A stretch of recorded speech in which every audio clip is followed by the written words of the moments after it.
How to install LEVOLOR Trim+Go fabric, solar, and vinyl roller shades inside mount.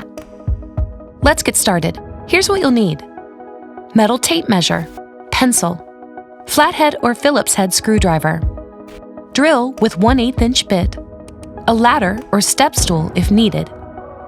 Unpack your shade.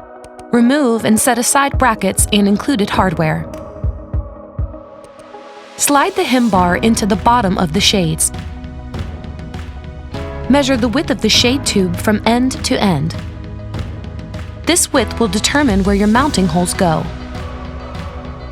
Next, mark your bracket positions inside the window frame and drill your pilot holes. Then, install each bracket using 2 of the supplied screws. Now, install the shade by inserting the right side pin first, then sliding the left side tab in the slot. Use both hands to raise and lower shade. You're all set and ready to start enjoying your LEVOLOR shade today, tomorrow, and every day.